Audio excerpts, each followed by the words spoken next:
Hello बच्चा party. कैसे हो सभी? सभी ठीक हो? आज हम 10th क्लास के लाइट वाले चैप्टर का थर्ड लेक्चर स्टार्ट करेंगे। आज सिर्फ बेसिक टर्मिनोलॉजी पढ़ेंगे। क्या होता है मिरर, कैसे काम करता है। नेक्स्ट हमारा रिफ्लेक्शन ऑफ लाइट की एंडिंग होगा और उसके बाद उस पे न्यूमेरिकल्स। यहाँ पे रिफ्लेक्शन को क्लोज करेंगे, फिर बढ़ेंगे रिफ्रैक्शन की तरफ। दो पार्ट है चैप्टर में। तो चलिए लेट नहीं करते हैं, स्टार्ट करते हैं आज का वीडियो। और ये रही स्क्रीन आपके सामने। आज हम स्टार्ट करते हैं असाइनमेंट 2 से ही। ये हमने छोड़ा था सेकंड वे लेक्चर के लास्ट में कि आपको करना है। अब अपनी नोटबुक ओपन कीजिए, आपने जो सोल्व किया मैच कीजिए और मुझे बताइए कितने मार्क्स आपके ठीक थे। For each objective question there should be 1 marks and for each subjective question there should be 2 marks. पहला नॉर्मल इज द नॉर्मल किस किस के बीच होता है? Normal is the line perpendicular to mirror at point of a incident. Second, angle of reflection किसके बीच में होता है? तो sir normal to surface and reflected ray. Third, reflection through plane mirror. Plane mirror है तो सर स्मूथ सरफेस होगी, then it should be regular reflection. Diffused और इरेगुलर है तो सेम बात होगी sir. Virtual image is always formed with respect to object. Position बताने with respect to object. Inside on the same side on the opposite side on the opposite side. Fifth पे आते हैं, angle of reflection बताना है। Sir glance angle of incidence है ये, तो ये रे कुछ ऐसी जाएगी। Let me complete it. ये 25 डिग्री है, तो यहाँ पे मैंने ड्रा किया नॉर्मल। यहाँ पे ये एंगल कितना होगा सर? 65 डिग्री। अगर एंगल ऑफ इंसिडेंस 65 है तो एंगल ऑफ रिफ्लेक्शन भी क्या होगा? 65 is the correct answer. In which case reflected ray retrace its path. Obvious सी बात है, जो एंगल ऑफ इंसिडेंस क्या हो? 0 डिग्री। प्लेन बिल्कुल डायरेक्ट नॉर्मल के अलोंग आए। लॉज और रिफ्लेक्शन डिफ्यूज रिफ्लेक्शन में भी बिल्कुल सर फॉलो होंगे। हर पॉइंट पे चाहे कर्व सरफेस हो तब भी फॉलो होंगे। बढ़ते नेक्स्ट क्वेश्चन पे। कौन सा फिगर करेक्ट है?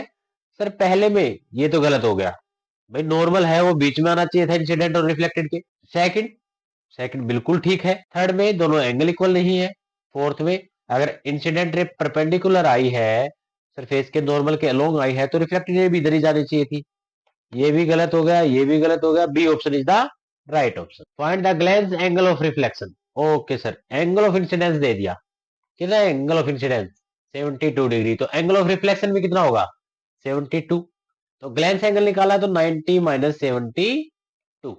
90 में से माइनस कर दो सर, कितना आएगा? It should be 18 degree. ये डायग्राम है, the reflected ray is perpendicular to incident ray, यानी ये पूरा का ये कंप्लीट एंगल 90 डिग्री है। तो बताओ मुझे angle of incidence for the rays. Angle of incidence क्या होगा?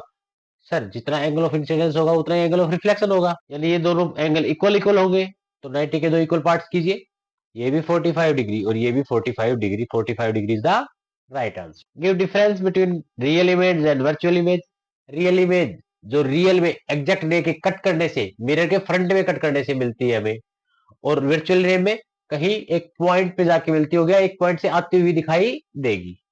रियल इमेज को हम सर स्क्रीन पे बना सकते हैं, वर्चुअल इमेज को स्क्रीन पे नहीं बना सकते। वर्चुअल इमेज हमेशा इरेक्ट बनेगी, रियल इमेज हमेशा इन्वर्टेड बनेगी।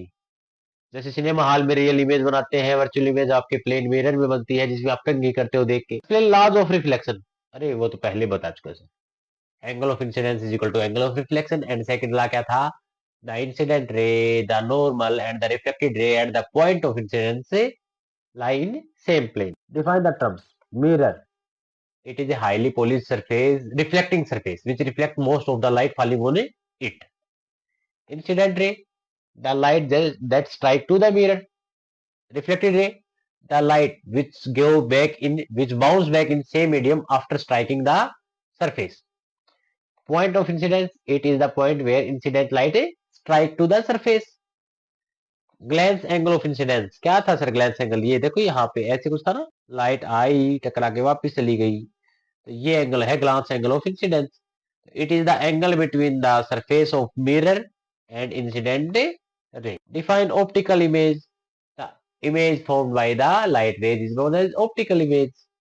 Is it clear? Optical means light से डील करने वाली चीज।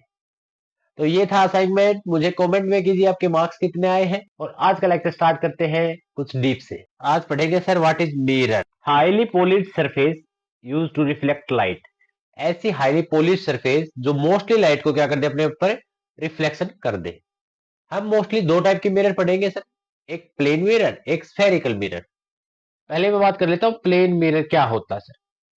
वो मिरर जिसकी रिफ्लेक्टिंग सरफेस प्लेन हो, बिल्कुल सीधी हो, बिल्कुल स्ट्रेट हो, वो प्लेन मिरर होता है।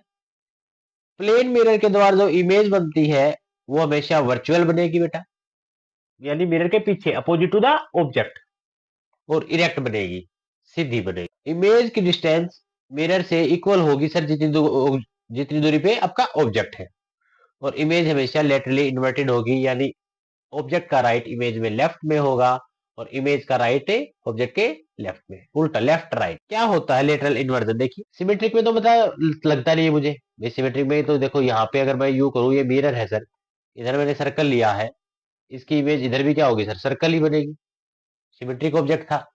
लेकिन जब एसिमेट्रिक ऑब्जेक्ट रखता हूं प्लेन मिरर पे, तो राइट साइड किधर दिखती है, लेफ्ट साइड की तरफ इमेज में, और ऑब्जेक्ट की लेफ्ट साइड किधर दिखती है, राइट साइड में। इसी लेफ्ट राइट इन्वर्जन को क्या कहा जाता है, लेटरल इन्वर्स। जैसे यहाँ पे मैंने 3 लेटर लिख दिए ए बी सी, तो सबसे पहले सी है सर ऐसे, तो सी कैसे दिखेगा सर, ये यहां से उल्टा, ये रहा सर। बी, बी का पहले देखो मिरर के पास ये वाला हिस्सा आया ना, ये इधर वाला, तो ये इधर से आएगा सर, और फिर डंडा। ए का एज इट इज होगा क्योंकि सिमेट्रिक है। भाई मैं कहूँ आई की ऑप्टिकल इमेज क्या होगी sir, little unit I as it is ही रहेगा। ओ की क्या होगी सर, एज इट इज रहेगी। यू की क्या होगी सर, एज इट इज रहेगी। भाई इनमें सिमेट्रिक है, मैं बात कर रहा हूँ यहाँ पे एसिमेट्रिक ऑब्जेक्ट की, तो उनकी लेटरली इन्वर्टेड इमेज होती है। आपको यूज कीजिए मिरर के सामने, पता लग जाएगा। आप राइट को हिलाओगे सर, वहां पे देखो कि लेफ्ट में हिल रहा है, वो आपकी तरफ फेस करके खड़ा है। Is it clear? मैं कहूँ प्लेन मिरर बनता कैसे है भाई, अब किसी ने आ गया मैं प्लेन मिरर को बनाऊं कैसे, तो प्लेन मिरर देखिए पहले ग्लास लिया जाता है, ग्लास के पीछे यहाँ पे पॉलिश की जाती है सिल्वर की, क्योंकि ग्लास अकेला लोगे तो ग्लास तो ट्रांसपेरेंट है, वो लाइट को जाने देगा sir, it will pass through. लेकिन जो हाईली पॉलिश सिल्वर है बेटा, ये क्या है, शाइनिंग सरफेस है, लाइट को रिफ्लेक्ट करवा देगी, और मिरर में रिफ्लेक्शन बहुत ज्यादा जरूरी है, तो पीछे हम सिल्वर लगाते हैं। अब आपको पता है सर सिल्वर है वो सल्फर के कांटेक्ट में आते ही क्या होती है, ब्लैक कलर की बन जाती है, खराब हो जाती है। तो हम इसको कवर कर देते हैं सर यहाँ से, किससे कवर करते हैं, रेड लेड ऑक्साइड, ताकि सल्फर अंदर एंटर ना करे, सिल्वर हमारी शाइनिंग रहे। ऐसा अगर ब्लैक कलर हो गया तो सिल्वर शाइनिंग रहेगी नहीं, वो मोस्ट ऑफ द लाइट को रिफ्लेक्ट बैक कर नहीं पाएगी। अब ये कॉन्सेप्ट देखिए जरा, minimum length of mirror needed to see the full length of image of a person. Interesting है, एक लाइन में बता के नहीं जाना चाहता हूँ कि भाई एक लाइन में बता दूं और आंसर खत्म हो जाए, नहीं, समझो इसको, थोड़ी सी फील लो इसको, महसूस करो। क्या है, यहाँ पर एक ऑब्जेक्ट खड़ा था स्टार्टिंग में, दिख रहा है यहाँ पे, ये रहा सर ऑब्जेक्ट, और इस ऑब्जेक्ट की हाइट क्या है मेरे पास, एच है, और सामने है मिरर। तो अगर ऑब्जेक्ट है ये डी डिस्टेंस पे खड़ा है, तो इसकी इमेज भी सेम डिस्टेंस पे बनेगी सर। अब मुझे ऑब्जेक्ट कंप्लीट देखना है, तो कैसे दिखेगा, सुनना बात को ध्यान से सर। मैं मान लेता हूँ थोड़ी सी मेरे क्या है, नेग्लिजेंस भाई, अजम्पशन भी करनी पड़ती है कि ये जो ऑब्जेक्ट है, जो इंसान खड़ा है, इसकी आंखें बिल्कुल सर के टॉप पे हैं। का है, ये यहाँ नहीं है, ये बिल्कुल ऊपर है, टॉप पे। इतना अजम्पशन है, कोई अंतरात्मा हो सकता है, कोई देवता, कोई राक्षस, जो भी है, नॉर्मल तो है नहीं, ये तो बात मानने की है। तो अब इसको अगर सोचना, पैर देखने हैं अपने, पैर, तो जरा बात कीजिए सर, पैर से टकरा के तो बहुत सारी रेज जाएंगी, इधर उधर इधर उधर, वो रेज इसको नहीं दिखाई देंगी, इसको वो रेज दिखाई देगी जो पैर से निकलेगी, ये देखिए ये जा रही है, टकराएगी मिरर से और आंखों में जाएगी, तभी तो पैर दिखाई देंगे। भाई ऑब्जेक्ट दिखाई दे क्यों देता है, कि ऑब्जेक्ट से टकरा के रेज आंखों में आए। लेकिन माइंड क्या समझेगा कि लाइट पीछे से आ रही है सर, लाइट आ रही है इधर से, ओके। और अगर उसको अपनी आई देखनी है, तो आई के लिए क्या होगा, डायरेक्ट सामने जाएगी सर, और लाइट टकरा के सामने से वापस आ जाएगी। तो मैं कहूं सर, इसको तो सिर्फ ऊपर वाले मिरर ने ही दिखा दिया अपनी इमेज, नीचे वाले मिरर का तो कोई काम था ही नहीं। सही बात है सर, नीचे वाले मिरर का कोई काम है ही नहीं। सिर्फ कौन सा मिरर काफी है, हाफ अपर पार्ट का मिरर इसकी पूरी इमेज दिखा देगा। प्रूव करके दिखाता हूं। ये जो लाइट जा रही है यहाँ पे, तो यहाँ पे एंगल ऑफ इंसिडेंस और रिफ्लेक्शन इक्वल होंगे सर, क्या होगा, थीटा दोनों एंगल। अगर ये दोनों ट्राइंगल देखूं तो क्या है, कॉन्ग्रुएंट है बेटा, कॉन्ग्रुएंट है तो साइड भी ऑब्वियस सी बात है इक्वल होगी बेटा। इक्वल होने का मतलब ऊपर वाली साइड भी h/2 और नीचे वाली भी h/2। अगर ऊपर वाली h/2 है तो ये मिरर की साइड भी हाइट भी क्या होगी, h/, यानी अगर मैं किसी ऑब्जेक्ट को देखना चाहता हूं कंप्लीट, तो मुझे मिरर उसकी हाफ लेंथ लेना पड़ेगा, उसकी साइज का हाफ। अब अगर दो प्लेन मिरर है वो कितनी इमेज बनाएंगे, देखिए ये डिपेंड करता है हमारे एक फार्मूले पे। अगर दो प्लेन मिरर है, थीटा एंगल पे इंक्लाइन है, और मान लेता हूं नंबर ऑफ इमेज है n, तो कितनी बनेगी वो देखिए। मैं 360 से डिवाइड करता हूं थीटा से। अगर वो आया मान लो और है एक इवन नंबर, तो नंबर ऑफ इमेज होंगी m-1। लेकिन अगर m आया ओड, तो ओड में दो केस होंगे। पहला, अगर ऑब्जेक्ट एंगल बाइसेक्टर पे नहीं रखा है, तो जितना m आएगा उतनी ही इमेज बनेगी। लेकिन अगर गलती से ऑब्जेक्ट बाइसेक्टर पे रखा है, तो एक कम इमेज बनेगी। यहाँ पे देखो बाइसेक्टर होता है जो एंगल को बीच से काटता हुआ जाए, यहाँ पे ये देखो बाइसेक्टर रखा। ओके, मुझे इमेज बनवानी है, जरा करते हैं। पहले पार्ट का आंसर मुझसे पहले सोल्व कीजिएगा, वीडियो को पॉज कर सकते हो 2 मिनट के लिए। पहले वाले केस में सर 360, पहले मैं क्या निकालूंगा, हम क्या आया सर 360 बाई में 30 डिवाइड करने से क्या आया 12। 12 एक इवन नंबर है, यस सर इवन है, तो क्या होगा नंबर ऑफ इमेज होती है सर m-1, यानी 12 में से एक गया तो क्या आएगा 11 इमेज बनेगी सर। सेकंड केस को देखते हैं sir, number of images m की वैल्यू पहले 360 डिवाइड बाई में 60 क्या आएगा सर 6, फिर से इवन इवन है तो sir m-1, 6-1 is equal to 5 image. Third में देखिए जरा 40 डिग्री है, तो 40 डिग्री के लिए क्या करूंगा मैं, m is equal to 360 by 40 क्या है सर 9। 9 एक ओड है, तो इतनी इमेज बनेगी n is equal to m, यानी 9 इमेज ही बन जाएंगी, क्योंकि इसने कहा नहीं ना बाइसेक्टर पे है। लेकिन अगले क्वेश्चन में देखिए फोर्थ में 15 डिग्री है, तो m is equal to 360 by में 15 क्या आएगा 15 1 जा 52 54 24। ये क्या आया इवन आया, इवन आया तो कोई चक्कर ही नहीं है सर m-1 लगा देंगे चाहे कहीं रखा हो, यानी 23 इमेज। ये ओड आता तब भी ये फार्मूला देखो, यहाँ ऊपर ओड आया तो सेम इमेज, यहाँ ओड आता तो मैं माइनस करता क्योंकि यहाँ ऑब्जेक्ट आ रखा है बाइसेक्टर। अब बात करते हैं स्फेरिकल मिरर की। स्फेरिकल मिरर वो मिरर है जिनकी रिफ्लेक्टिंग सरफेस मेड बनी हो एक होलोस्फियर से, भाई हम बोल लेते हैं एक होलोस्फियर में से काटा गया मिरर। मोस्टली दो टाइप के मिरर पड़ेंगे, कनकेव और कन्वेक्स। कनकेव मिरर वो मिरर है जिसकी रिफ्लेक्टिंग सरफेस कर्व इनवर्ड अंदर की तरफ मुड़ी हुई हो। देखो नाम ही बता रहा है सर केव, केव मतलब गुफा, कि लाइट हमेशा लेफ्ट से आएगी वो गुफा के अंदर जाएगी सर, ऐसे याद रखो। और towards the centre of sphere, भाई स्फीयर ये देखो स्फीयर ऐसे बनेगा तो सेंटर इधर ही रहेगा। इसको कन्वर्जिंग मिरर भी कहते हैं। क्यों, क्योंकि सर ये कन्वर्जिंग मिरर ऐसे मिरर बनता है सर, यहाँ पे भी कोई सेंटर आ होगा, ये देखो ये स्फीयर बन गया, ये कोई सेंटर आ होगा, तो जब भी लाइट पैरेलल आएगी वो एक पॉइंट पे कन्वर्ज होगी सर, एक पॉइंट पे कन्वर्ज होगी, और इसीलिए इसको कन्वर्जिंग मिरर भी कहते हैं। दूसरा कन्वेक्स मिरर इसका अपोजिट, जिसकी रिफ्लेक्टिंग सरफेस आउटवर्ड हो sir away from the centre, इसको डाइवर्जिंग मिरर कहेंगे। इसमें क्या होगा एक पॉइंट से इमेज जाती हुई दिखाई देगी, लाइक इस टाइप से। ये क्या रहा है इसकी प्रिंसिपल एक्सिस है, पैरेलल लाइट आई यूं चलेगी, इसकी पैरेलल आई यूं चलेगी, तो हमें क्या है ये पीछे एक पॉइंट से निकलती हुई दिखाई दे रही है सर, तो ये डाइवर्जिंग मिरर भी कहलाता है। कुछ टर्म्स हैं, पहले बात करता हूं centre of curvature. Centre of the sphere, जिस स्फीयर का पार्ट था उसके सेंटर को हम बोलेंगे सर सेंटर ऑफ कर्वेचर, सी से लिखे। पोल, जो रिफ्लेक्टिंग सरफेस का बिल्कुल मिड पॉइंट होता है दैट इज कॉल्ड पोल और वर्टेक्स। रेडियस ऑफ कर्वेचर, पोल और सेंटर ऑफ कर्वेचर के बीच की दूरी को हम बोलते हैं radius of curvature. Principal axis, sir वो स्ट्रेट लाइन इमेजिनरी लाइन होती है, ये वो स्ट्रेट इमेजिनरी लाइन जो पोल और सेंटर ऑफ कर्वेचर से पास करते हुए निकल जाए। प्रिंसिपल फोकस, वो पॉइंट कहां पे प्रिंसिपल एक्सिस पे जहां पे सारी की सारी पैरेलल रेज या तो कन्वर्ज हो या डाइवर्ज होती हुई दिखाई दे, वहां से उस पॉइंट को बोलेंगे हम प्रिंसिपल फोकस। यानी एक पॉइंट या तो जहां पे सारी की सारी रेज आके कन्वर्ज हो सर, या फिर सारी की सारी पैरेलल रेज डाइवर्ज होती हुई दिखाई दे, उस पॉइंट को बोलेंगे हम principal focus. Focal length, sir distance focus और पोल के बीच की डिस्टेंस। और फोकस हमेशा कहाँ होता है, बीच में होता है, सेंटर ऑफ कर्वेचर और पोल के बीच में रहेगा, इसलिए फोकल लेंथ हमेशा रेडियस ऑफ कर्वेचर की हाफ होगी। अगर मैं रेडियस ऑफ कर्वेचर आपको 30 सेंटीमीटर दूं तो फोकल लेंथ इसकी हाफ होगी सर, 15 सेंटीमीटर।